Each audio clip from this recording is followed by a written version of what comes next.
Definitely not the starters. You're on the End of the Bench podcast from 100.7 The Score.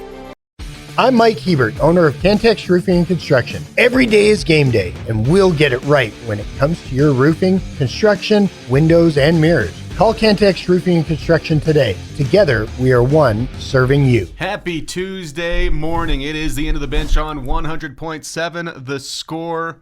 Also AM 950 on your dial. Clint Scott, Craig Wells, Lucas White behind the glass taking care of us. Thank you for joining us and making us a part of your Tuesday morning. We are live from the First United Bank studio for 3 hours as we go up to noon. You can join us on the program today on the Yates Flooring Center Chatline. Thoughts, comments, questions, all of that, welcome there. You can also call us on the Visual Edge IT hotline, 806-771-0973. If you would like to watch us, give us over at Fox 34 News Now, YouTube, Facebook. We stream live there every single day. And if you are on Facebook, Twitter, or Instagram, make sure to follow Double T 97.3. And we are getting down to the nitty-gritty before football starts. So if you haven't checked out the YouTube page or DoubleTSportsNetwork.com, no better time than now. Craig, how are you? I'm all right. Welcome to weekday mornings, 9 to noon. I know that Clint, for all of you that know, I'm sure that he is on every afternoon from 3 to 6 on Tech Talk with Mike Dr. Gustafson. Yeah. And do a great job. It's always fun to listen to you guys. I think I just tee things up for Gus, and then I'm going to do what I do today. I just tee things up, and then I take naps in between. Yep. Lucas will carry us, yeah. I promise you. Yep, Lucas will carry us. I'm curious, do you know more about the St. Louis Cardinals now than you've ever known in your life? I think it's although more you grew up close to them. Yeah, I wouldn't say, because Gus doesn't. He does a good job. I try to get him in trouble and try to get him to talk for like 20 minutes on the current state of the Cardinals. Which he could. And he could, and he will on the break, so yes. But he'll shut it down really fast. But I would say more of I specifically know his likes of the Cardinals and everybody that's come through and all the greats and stuff like that. That would be that. So my knowledge is very limited. If you haven't listened to Tech Talk, Mike Gustafson, Dr. Mike Gustafson, has as much baseball knowledge as anybody I've ever been around. I mean, he is it's current, it's past, and it's not just St. Louis Cardinals, it's baseball in general. I mean, the guy knows a lot of baseball. And it's crazy because he's got a steel trap. Yes, he does. He's also got, I don't joke around when I say, the biggest binders with the most packed knowledge I have ever seen. And I don't know what I'm more impressed with, that he has everything condensed down and so organized, or that there's that many things in the binders and I can be like Jalen Petty and you go, one turn and he's right on that page of all the copious notes he's taken about it. There's a lot to learn to. Yes, he does. Yes, he does. That's maybe why he's got the doctor in front of his name. Probably. Yeah, probably. That was the only thing holding me back from getting a doctorate, is I couldn't take copious amounts of notes, Craig. I wish that was all that's holding me back. I think you have to know something to get those degrees. Oh, you have to learn? Yeah. Nah, I'm at the back of the line. Lucas, how are you this morning? I'm doing well. It's Tuesday, so. You have that Chiefs-Chargers game circled? A month away, so. In Brazil? In Brazil. How do you guys feel about the overseas NFL games? Do you guys have any strong feelings one way or another? It doesn't add anything to the game for me, and it doesn't take anything away unless it's the timing is you start at 9 o'clock on a Sunday morning or something, but it doesn't add much to me. I liked it a lot when they were just sending the Lions and Jaguars to the UK, and when it started to be the Chiefs every year, I'll be honest, I get there's not really a rational, because I'm not like, I'm obviously not going to like Chiefs games every single year, but Lucas and I were talking about this, like if it takes away a home game from the atmosphere of Kansas City, or where for the most part, it feels like you can lock in some wins there. They've locked in a lot of wins on the road too, obviously, but just in general, I seeing it through that lens, if I'm a fan base, I'm like, I don't really like seeing my team on that schedule. I never stopped to think about it but it's amazing what a crowd reaction on certain plays, certain types of plays, it makes a difference in your watching. Where you go to across the pond, as they say, they don't react to certain plays. In other words, a long pass or a long run, they'll scream and everything, but a guy gets hit real hard or something, or makes a great defensive play. Where's the red card? Yeah. They just don't. They don't react to, and as a result, it doesn't come across to you as a viewer the same. Yeah, it is interesting because I will say this. And I think eventually you will see a team somewhere, probably in the UK first, or specifically in London, but it's interesting because they obviously, as the base of being like soccer fans, it's a different type of cat over there. And I think that their environments are incredible. They're some of the best in the world. And I mean, a lot of those are like literally they're like how their towns and stuff are run are based off of their local soccer team, right? Like, yeah, exactly. Like a town can go under if a team is doing poor, that sort of thing. And so with it, there's a different type of passion. But when it goes like transfers over to football, I do like there's noise the whole time. Like they're not just sitting there like trying to figure out, should I cheer? Should I not cheer? Yeah. I do think what you're talking about, like the wave, is very funny.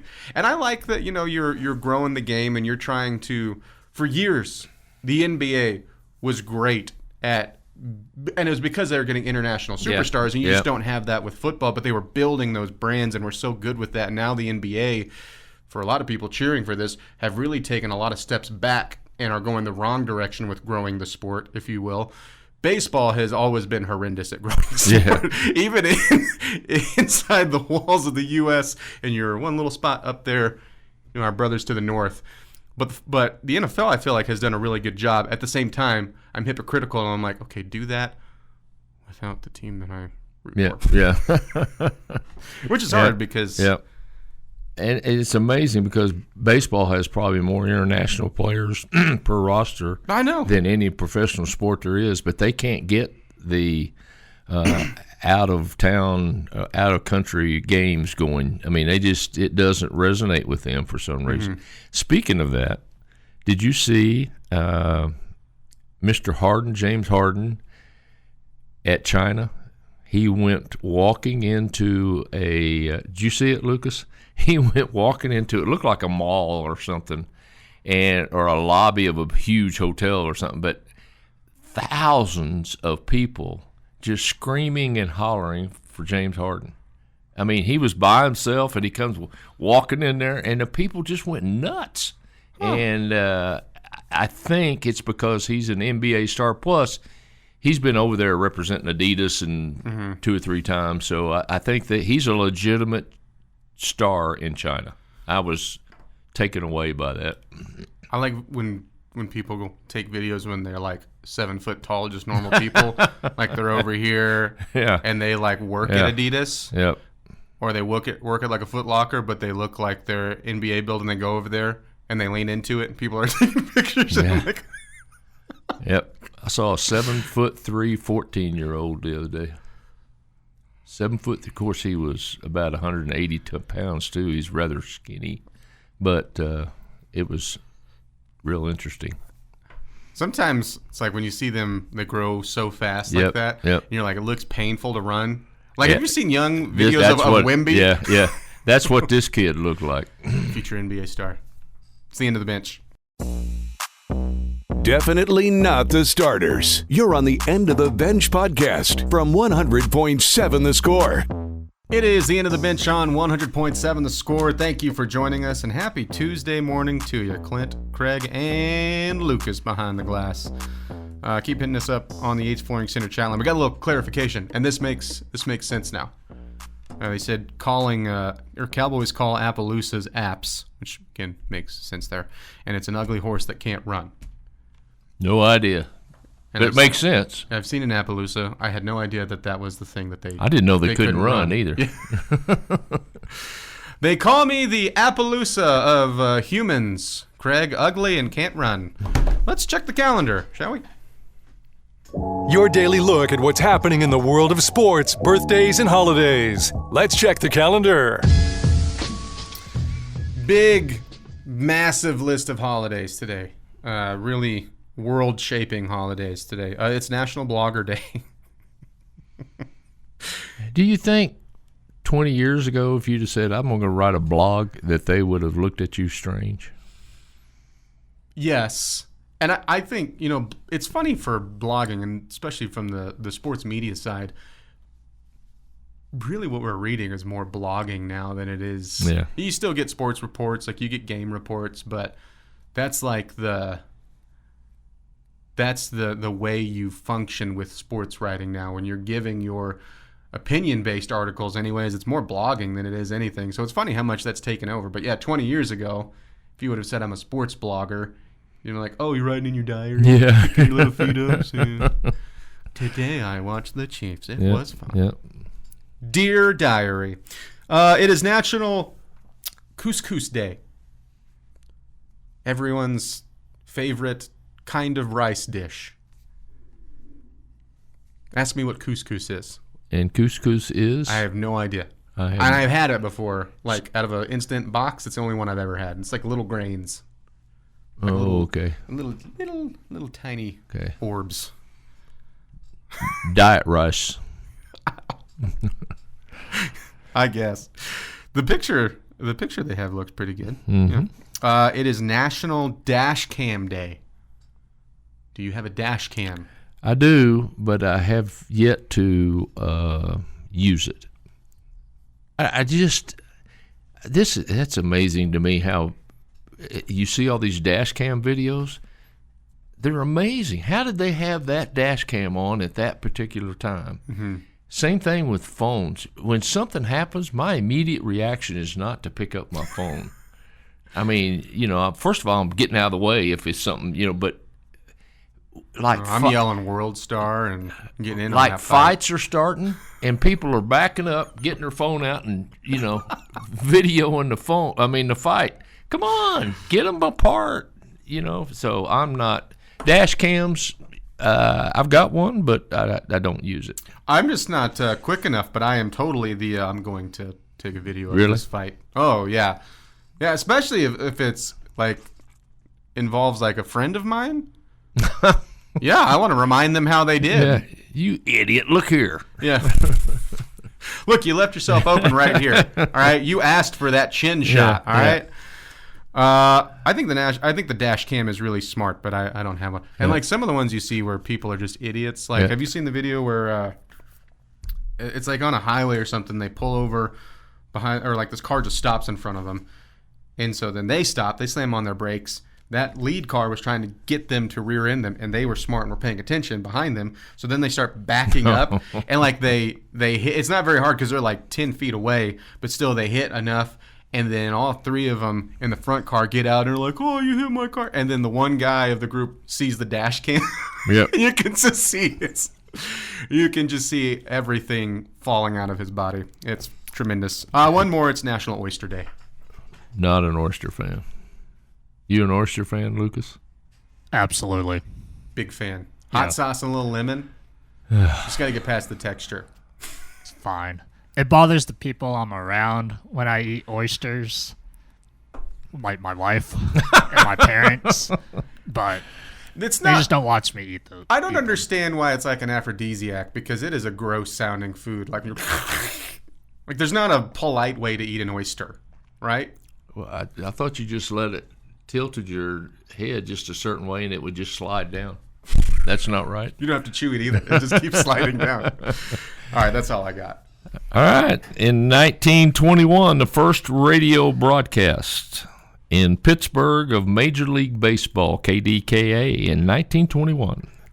In 2010, interesting, Texan Nolan Ryan and Pittsburgh lawyer Chuck Greenberg win the auction for the Texas Rangers. The team was valued at $593 million, and I'm not sure how much they got it for, but they were the winners and became owners. And that was 2010. I like to think that was truly an auction-style auction, too.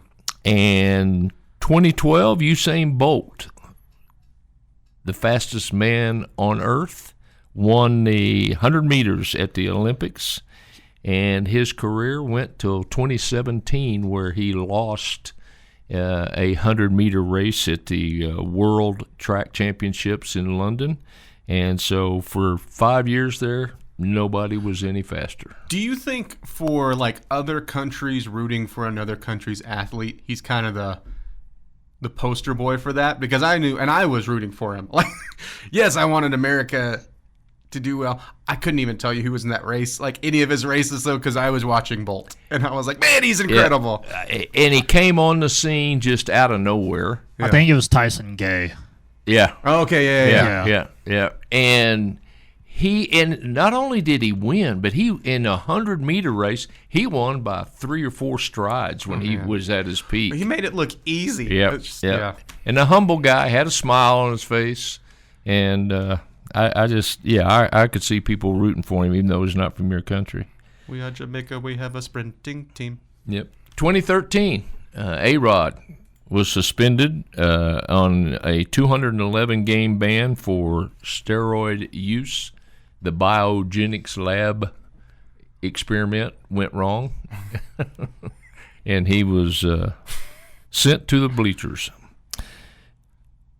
And that's it. Lucas, birthdays?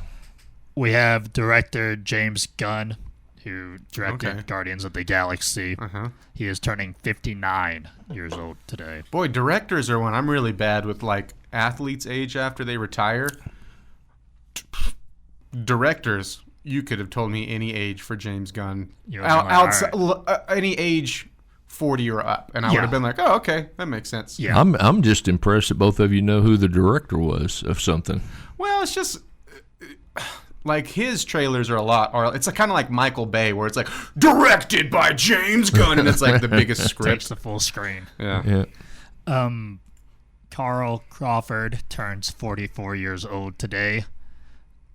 Anthony Edwards, 24. He's still young, so he's still very talented. Very talented. I get annoyed by him. And then Gerald Myers celebrates a birthday today. Yep. Yeah. And then two individuals that would have had a birthday, Neil Armstrong would have had a birthday today, and Herb Brooks would have had a birthday, the Miracle on Ice hockey coach. Yep. That's Kurt Russell. Yes. I don't know who you were talking about. Right. Yep. All right. Yeah. Happy birthday, Coach Myers. Yeah, that's awesome. How old for Coach Myers? 89, I believe. 88 or 89, I'm not sure. 88, maybe. Okay. We're almost to 90. Yeah. We're getting there. Yep. He Keep trucking. And he's in really good shape. He takes care of himself. He's like really good shape. One of those, like when you hear him like talk still, Mm-hmm. that's why I have to ask, because he mentally with it. Yep, he sure is. He has an amazing recall of games that he coached and games that he's seen and so forth. Just a good man, very good man. Yeah, and when he talks about, like, well, at least like in the 5-year window, like when I've heard him do interviews, it's like the game, pick a game that he's talking about. It's like it happened last night. It's incredible. Yep. I already can't do that. I can't actually talk about something that happened last night. I'll forget stuff. Yeah. Let's see, what happened yesterday? Yeah. Oh. Yeah, what's today? Tuesday. It's the end of the bench on 100.7 The Score. Playing time is not required. This is the End of the Bench podcast from 100.7 The Score. It is the end of the bench on 100.7 The Score. Halfway home as we go up to noon today. Clint, Craig, and Lucas behind the glass taking care of us. We will have Astros and Marlins Game 2. The Astros won Game 1 8-2. They will try to win the series today. 5:10 again right here, 100.7 The Score and AM 950. The Rangers can win their series as well today after taking down the Yankees in extras 8-5 final. Josh Young with the walk-off homer there. 6:30 Double T 97.3 for Game 2. If I heard correctly, the third time that Josh Young has hit a walk-off homer. Okay, that math checks out. Yep. Yeah. Yep. Isn't that cool that you can do a walk-off count Yeah, with him? yeah, it is. In the MLB too. Yeah, that's awesome.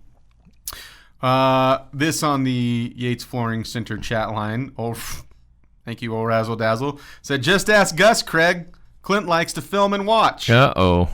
I think Fights. I'll stay away from that. As it says in the promo, fights. Do you know he's a champion parking lot fighter? Mike? Uh-huh. He's the prize fighter out here. Anyone that steps up. Well, I'll make sure I don't meet him in the parking lot then. Well, I mean, he won't just swing on you. Like, there's a long list of challengers. Mm-hmm. So does he jump up from behind a car and get you, or is he He is a stand dirty out? fighter. Yeah. We always say no weapons, but he's doing the blood sport thing where he's dipping his hands in glass and stuff and nails and screws. I wonder what he's doing standing out in the middle of the parking lot the other day. I guess he's waiting on somebody. Yeah, sometimes you see him, you walk in, like he didn't have a shirt on in the parking lot. Yeah. He says he's changing from his other work shirt to like a double T-shirt. Yeah. Really, he just fights shirtless. Yep. So. He says clothes are too restricting. Bullfighter said Clinton Lucas's new nicknames, Hot Sauce and Little Lemon. That's I could handle that. That's our street ball names. I am Hot Sauce. He is Little Lemon. Because he's zesty on the court. Yep. He's acidic with his handles. Right? Sure. Yeah. You didn't want that at all. I prefer fried oysters to raw, but we'll eat both. Never noticed any change in my libido after eating the raw version. Let's go to burning questions, shall we? 2 minutes of non-stop in-your-face inquiries with no end in sight. It's time for Burning Questions. You know, Craig, it's been a while, but like once a day, when Chois and I were hosting the End of the Bench, we would get this look from Lucas, like, yes, please move on. And I just got that look right there. Next. I have your burning questions, gentlemen, and our fine listening audience. Speaking of Gus, we talked about this yesterday. He had attended a wedding and boogied down. What is the best go-to bad wedding dance move? The best go-to bad wedding dance move. Or you can do a good one. All of mine are bad. I just started to say, we'll start with anything that I do. I don't know. That's a good question. It's got to be the sprinkler. What's the... Oh, okay. Good one. Good one. The gator. Oh, like you're chomping? No. No, what's the gator? I'm when sorry. you're on the floor and you go across the floor like you're an alligator.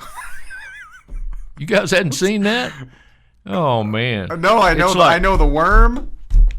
Is it? So is the worm the other direction? I don't know, like but that way it used to be called the gator. gator? It may be the worm now. My gator would just be rolling. Yep. I thought you were just like, There you go. yeah, just chomping. And that I've seen that move before. Yeah, yeah. My favorite is the. Have you seen the flipping pancakes move? I'm pretty sure No. Bro will do it from time to time. If you just like do one of these and you're just flipping pancakes like this, it's tucked in right, so you don't really have to stress too much. Yep. It goes with any song, and you can talk while you're doing it. Yep. See? Yeah. You're welcome, Fox 34 News now. The gator. I like it. Yep. That's a blast from the past. In the break, Lucas will attempt the gator, and we will film it, and we'll tell you how it goes. And his life would never be the same. I mean, I danced like a bumblebee on TV, or wearing the did. bumblebee costume. So Yeah. you're ready, is what Yeah. you're saying. I didn't do the gator, but I might have done the sprinkler. That's called a missed opportunity, Lucas. Yep. The Bumblebee sprinkler. Lucas. That sprinkler's a good one. Yeah. Yep. That's a good one. Lucas. Also, what's you like put your hand up here, then you kind Yeah. of grab your ankle and you're like bringing them together. It looks like an ab exercise. I've never known what that one's called. But, I don't either, but I know exactly what you're talking about. All right. Here's a would you rather. I'm gonna say the best. I should say the best option and the worst option here of these quarterback rooms in the NFL. Shout out Chris Snead wearing a jersey. The Saints, the Browns, the Giants, the Jets, or the Colts? And if you need a reminder of those rooms, I can tell you who's in those rooms. The Browns have Joe Flacco, Kenny Pickett, Dylan Gabriel, Shedeur Sanders, and they just signed Tyler Huntley. The Saints, Tyler Shuck, Spencer Rattler, and Jake Haener. The Giants, Russell Wilson, Jameis Winston, Jackson Dart is in that room, and as of now, Tommy DeVito's back in that room. The Colts, Anthony Richardson Sr., Daniel Jones, Riley Leonard, also right now, although he probably will be on a practice squad, Jason Bean in that room as well. And then the Jets, Justin Fields, Tyrod Taylor, who both have dealt with injuries. I don't remember how bad Justin Fields was, but Adrian Martinez and Brady Cook behind them. Best and worst. Best, the Giants. Mm-hmm. The worst, golly, I got to go with the Browns. I mean, if you're bringing in another quarterback and you've already got 3, yeah, and the 4th one you're bringing in, I dare say nobody has heard of except his parents and his friends. I got to believe that's not a really good quarterback room right now. May end up that way, but not right now. And I think each one has dealt with sitting out from some injuries too, between Pickett, Gabriel, and I don't know, the Shedeur Sanders. I was reading a story. It's kind of weird. Yep. I don't think anybody there wants him there. And you know what else? Which isn't great to for an already bad quarterback organization, and also awful for a rookie's development. What else is bad about that quarterback room is it's on the Browns. I mean, they've got the Browns in front of them. I don't know. That would be my pick. Okay. Lucas, best, worst. Just to be different from Craig, I would say the best, maybe the Colts. I know that they're going to hear arguments about that, but Daniel Jones is not the worst quarterback in the league, obviously. And, I mean, Michael Pittman is a good receiver. He can go get the ball. And then Anthony Richardson, I mean, I know he got tired and had to sit, but I think there's still potential out there for him, if not with the Colts, with somebody else. And then I would say the worst would probably be the New Orleans Saints. I don't think anybody would argue the worst one. And I agree. I'm a big Daniel Jones fan. I hope he does well. I just think he handled his situation with the Giants with a lot of class, and it wasn't all his fault. But he may not make it. I mean, Anthony Richardson's good enough to be the starter, I think, but I don't know if he will be. I think it's after your third or fourth season, you can kind of tell how the quarterback is. But after your first or second, I don't think you should write anybody off. Yeah, I think I'm a mix of you two, because I think best, I'd probably lean towards the Colts, just because he's still. Neither of those guys have maxed out their potential, and I don't know if they know what you have with Riley Leonard as well. But also, the worst. I guess I'm not a mix. I guess I'm with Lucas. I was going back and forth. I was almost a mix. Yeah, I would agree with Lucas, because I think the Saints and Browns, you could do a coin flip too, but I would lean towards the Saints, because it's like the one thing that the Browns have over them is Joe Flacco. Yeah. And I don't know if he can still go like he did when he had that magical run, 2 years ago, and he was sleeping on the sidelines because he was worn out from his kids too, but then still trying to lead the Browns to a playoff appearance. If that Joe Flacco's there, that's why I would give the edge over the Saints, but still, both are a mess. Unless you said, at the end of the day, it's also the Browns. So nobody ruins quarterbacks quite like the Browns. New Orleans has got to sign somebody. They're bad right now in their back quarterback room. Into the bench. Playing time is not required. This is the End of the Bench podcast from 100.7 The Score. Thanks for hanging out with us on a Tuesday. It's the bottom line later today. This is the End of the Bench on 100.7 The Score and 107thescore.com. Chois, Woodman, Craig Wells, Lucas White, and intern Logan across the way taking care of us. Y'all keep hitting us up. You got thoughts, comments, questions, bring those in on the Yates Flooring Center chat line. Logan, how long you got left? Intern usually means temporary, so. I got another week left, and then I just filled out my application for this fall. So What? You're trying to hang around? Indeed, I'm trying to hang around We longer. didn't run you off yet? Not yet. Okay.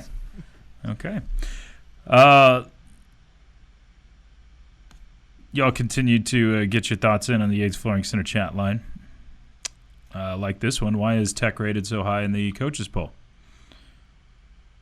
24 didn't seem that high, but I said earlier, I think we're right where I think we should be. I think that's they got just us fine. right In the poll, but not too high.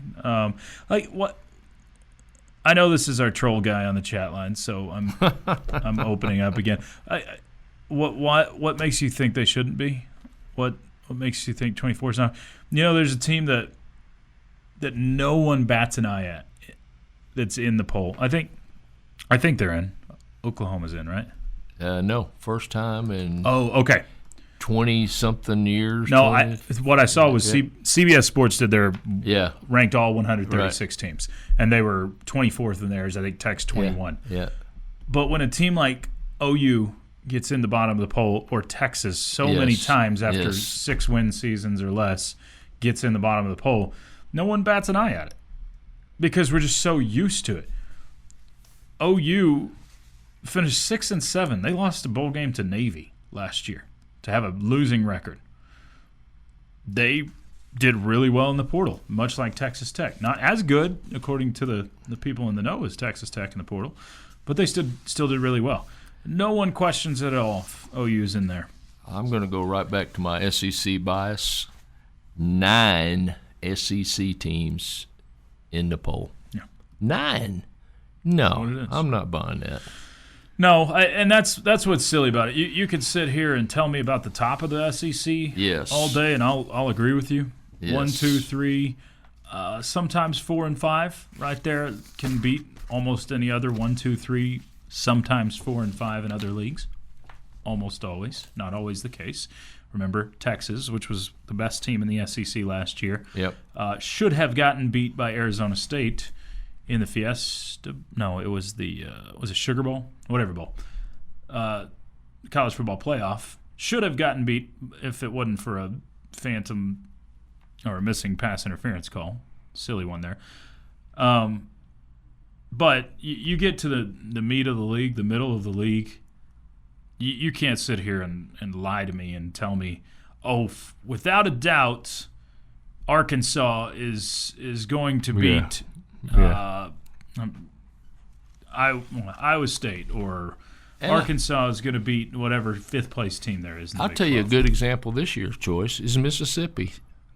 Huh? Ole Miss lost their quarterback. They lost 2 of their 3 best receivers, and yet there are polls that are putting them, in the top 25, and I just I'm not, and that's because they're in the SEC, and that's got to be the only reason, because they don't deserve any more favor because of what they've got returning than anybody else. And like I said, I think Tech, one of the reasons people voted them in there is because they've got a returning quarterback that threw for over 3,000 yards last year. Yep. And a lot of stock is put into teams that have their returning quarterback that's a good quarterback. Yep. They have him back. That's a big plus in college football. It is. Yeah, and I think that's why we deserve to be right where we are. If you're going to argue against Texas Tech being 24th, if Texas Tech was ranked in the top 10, okay, that's fine. Yeah, you can argue it. 24th, that's silliness. Yeah. I'll take the first game experience versus the second game experience, someone said. Yeah, I'll always take a lesson and a win over a lesson and a loss. I'll take that. Yep, absolutely. I think any coach will take that as well. Speaking of our schedule, I got a question for you. Okay. Do you put any stock into when you're prognosticating and looking at, we've got a good chance against this team or that team or whatever, do you put any stock in who the opposing team played the week before you played them? Does that make any difference? It does. It does. I don't always study it that well, but I in the preseason it probably doesn't make as much difference when I'm looking at schedules, but when you're leading up to it, absolutely. I think it impacts it, and when you have bye weeks in certain places and those sorts of things. So if I told you Arizona State played Iowa State on the road the weekend before they played us at home, you think that makes a difference? I think it can make a difference. I think Iowa State's one of the tougher teams in the league to go up against for sure. At Iowa State especially. One of the more physical teams. So I definitely think they can walk out of that more battered and bruised. I also think you can twist things however you want. Sometimes it's, okay, you don't want them to win that game before because then – or you don't want them to lose that game before because then they're going to be extra motivated the next game, can't lose 2 in a row. Yep. Or it could be, hey, if they lose that game before, then maybe they lose some confidence. Yeah. So it's – I mean, it all depends, truthfully, on the makeup of certain teams. But I think if anything this year, because of the portal, because of what you had coming back anyway – Baron Morton and classmates, I think Tech is not, even early in the year, I don't think Tech is going to be overlooked. I don't think we're going to get the advantage of being better than what they thought. I think that people are expecting us to be pretty good. And I don't think that surprise element is going to be there. It has in the past, but I don't think it's going to – I don't feel like – anybody's going to undervalue what you've got as a team. I think you've got a large target on you. I think there's a big old target on Texas Tech's back because of the noise you've made in the portal. And I know that other schools don't necessarily get the attention when they spend the money that Texas Tech has. But, I mean, in reality, Tech hadn't been quiet about it. Cody Campbell hadn't been quiet about it. It's been a very public thing, and you kind of – spread out the tail feathers and showed it off a little bit here. So I do think because of the flamboyance with how you've spent the money, I think there's a lot of people that will really want to beat Texas Tech this year. Now, want and can, I don't know. I think there's 3 teams that are pretty tough matchups. I think there's a few other teams that have the capability to beat Tech on an off day, but you should be better than on paper. I mean, again, it's not played on paper. But on paper, you should be better than every roster in this Big 12. I thought it was very telling with the coaches poll, and what was telling about it is I think other coaches feel the same, that at least I do, but others, that there may be a winner, a front runner in the conference, but that second place could be for anybody. You look at Utah, you look at Tech and BYU, Iowa State, they're all right there. The coaches even believe they're all right there together, and that it's going to be somebody that breaks through that gets that second spot, assuming that the number, 11, I think Arizona State was. Arizona State. I think if they fulfill that role, I'm not real sure that they're that much different than our next one was 21, I 20th. think. 20th was K-State. Yep, and I'm not real sure there's that much difference. But I think our conference, there's 5 teams, 6 teams could win it all. I don't believe this will happen again. But as I outlined yesterday, Craig, you had 5 teams in the preseason coaches poll last year. 5 of them. Yep. 0 of those 5 finished in the preseason. Or in the postseason coaches poll. Yep. 0. Utah didn't make a bowl game. Kansas State finished outside. It was, Oklahoma State, very topsy-turvy league last year. Yep. I think we'll be able to predict it a little better, but I still think there's going to be maybe a couple of someones that surprise this year. Hopefully Texas Tech's one of the predictable ones. It is the end of the bench on 100.7 The Score. Playing time is not required. This is the End of the Bench podcast from 100.7 The Score. It is time for Ask the Benchwarmers. Pour your questions in on the Yates Flooring Center chat line through that 100.7 The Score mobile app and at 107thescore.com. Chois, Woodman, Craig Wells, Lucas White with you. About 10 minutes left in the program, so get your questions in if you have any. Big Hugh says BYU is real grass, I think. UCF, I think you're right on those. Hard to remember off the heezy. Bullfighter says Benchwarmers. I think we'd all agree the New York media and fans are the worst for all professional teams. But which professional team has it the worst? Yanks, Jets, Pats, Buffalo, Mets, or other? I think Buffalo fans, Bills fans in general, seem like they enjoy life even without winning a championship. They get to jump on tables and do some crazy stuff. And you just have to be a different dude to live in Buffalo, New York. That's an understatement. I think this one's easy. Jets fans have it the worst. They haven't done anything since Joe Namath. And they bring a lot of it on themselves. I would say the Knicks. Yeah. Knicks get hype for some reason when they don't That's what I'm deserve saying. it. They always get.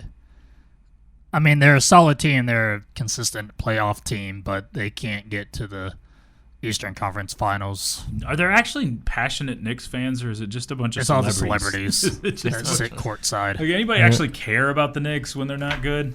I think a lot of that you can put back to the difference between the NBA and the NFL. NFL is so strong right now. I mean, they are just so strong in the media and their fans. I mean, you're putting 20,000 into an NBA game, and you're putting 80 or 90,000 into an NFL game. But Jets fans, they haven't had a lot to root for.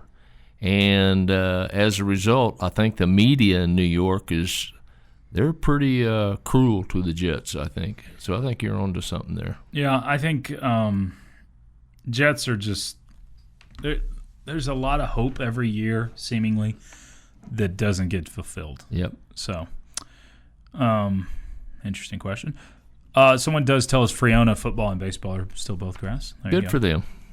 Go Chieftains. Chieftains? Chieftains, I believe, yeah. Chieftains, yeah.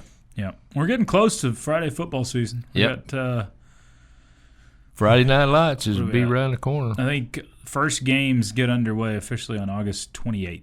Yep. That's the Thursday, Yep. where there's a few Thursday games, and then Friday will be the 29th, and then Tech plays on Saturday the 30th.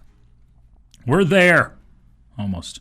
Most teams started their two-a-days yesterday. Not everybody. Yep. Because it depends on what you did spring, right? If you had spring ball, then you can't start this week. But if you didn't do spring ball, then you get to start this week. And 5A and above are the only ones that can do spring ball? Is that right? I believe that is the case, yeah. Big Huey says, in high school we played on turf maybe twice. By the time I got to college, it was pretty much turf all the way, save a couple of exceptions. Yeah. Benchwarmers, if you could attend any single Tech game this season, which would it be? I assume you're talking football because we don't have a full basketball schedule out. So there's a couple of basketball games that would be on the list. Home or away, I'm assuming he's talking about. Yeah, that's what it seems like. And I'm assuming you don't want us to cheat the answer and say Tech in the college football playoff. Yeah. Because that would be my answer. Of the 12 that you have scheduled right now, it depends. Do you want the atmosphere of a home game? I guess we can give one of each. Yeah. Home game, I think BYU is what I'd still go for. BYU fans are passionate. They show up everywhere. It's the Mormon Church thing. You got plenty that are fans everywhere. It's kind of like the Notre Dame Catholic thing. Notre Dame West. Yep. So So BYU would be my pick. I mean, Oregon State, just for new blood. Mm-hmm. If you hadn't seen them, that's a different one. What would you pick for the home game? BYU. For one reason, I think it's going to be very entertaining. Yeah. For a fan to watch, even if they don't score a lot of points. I think the way they both play at an up tempo, and I think it's going to be a really good college football game. I'd agree with that. Road game. I guess Utah. I don't know. Arizona State would be a good one too. Yeah. I think you could pick a few different. If I was honing in for me, I would probably go Utah, but that's because of what's outside of the stadium and Salt Lake City and pretty area. What about you, Lucas? What would you pick? Home game, I'd pick Kansas. I think they're going to be good. I do. And it's in October, so it's not too hot, not too cold. True. So should be. We know how fair weather Lucas is. Yeah, exactly. Well, with that being said, the away game would obviously, for me, would be in Morgantown, West Virginia. Have you been there? Not for a game. Not for a game, yeah. But I have been on campus. It's a good atmosphere. It is. Especially if they're relevant. Yeah. But I think that game's going to be an interesting one because I don't know if you get a good West Virginia team, but I think you get a motivated West Virginia team either way. Yeah. Because it'll be the last game of the season, and you're going to get they could be playing for a bowl game at that point. They might have 5 wins. That's one thing that's in. You could be playing to get into the Big 12 championship at that point. So they're going to try to be knocking you out there. But I don't know how the whole Thanksgiving weekend factors in on West Virginia. So my away game, K-State. K-State. Yep. One, I think it's a good atmosphere. Yep. But two, and I'm a little bit recency bias here, I watched K-State and TCU last night on the Big 12 channel for the Big 12 championship game 2 years ago. Mm-hmm. K-State is just so solid. I sat there on my edge of my seat, and I knew what the outcome was going to be, but I kept thinking, surely they'll make a mistake here or there. And boy, they just don't. And I'm not a big I don't watch specifically offensive and defensive line very often, but I did. I caught myself last night. Well, those guys are just solid. I mean, TCU had some linebacker blitzes that caught them off a couple of times, but they pretty much control everything. I think it's going to be a good, solid football game, and I also think it's going to be a big, big difference maker towards who's going to the Big 12 championship game. Either way, I think it's going to be a big, big difference maker. Yeah, I think it will. I'm not buying K-State as much as other people, but I still think that game is going to have an effect one way or another on the Big 12 championship. I'm not a big Avery Johnson believer yet. I probably should be because we made him look like an All-American. But I saw him in a couple of games towards the end of the season last year that I just thought he was a good quarterback, not anything special like we saw against us. But I think he's still got to prove something to me. I think this league is one that you've got to be able to throw the football. Yes. And I think that's where I am cautious towards Kansas State, and that's where I'm cautious towards Utah. Both Dampier and Avery Johnson are really good running quarterbacks. They're really good Lamar Jacksons, and I know that's going to offend some people. But I think they're good at that. I think when they get put in a box and have to throw the football in late game situations, I don't want those guys back there in general. Doesn't mean they can't do it sometimes, but largely the sample size, I wouldn't put a lot of faith in those guys to go win a game late throwing the football. very much, in my opinion, going to be like the 2008 season, where going into the last 3 weeks of the season, you had 4 teams that could any one of them win it. Sure. And 2 of them didn't. But I just I think it's going to be real interesting. Well, Craig, it's been fun, Chois. Thanks for letting me crash for a little bit. I'll hang around, do a little bit more radio here. But we'll say so long to Craig. For Craig Wells, for Lucas White, for Clint Scott, I'm Chois Woodman. This has been the End of the Bench on 100.7 The Score. We got the bottom line coming up next. This has been the End of the Bench podcast from 100.7 The Score. Go to 107thescore.com for more from the Double T Sports Network.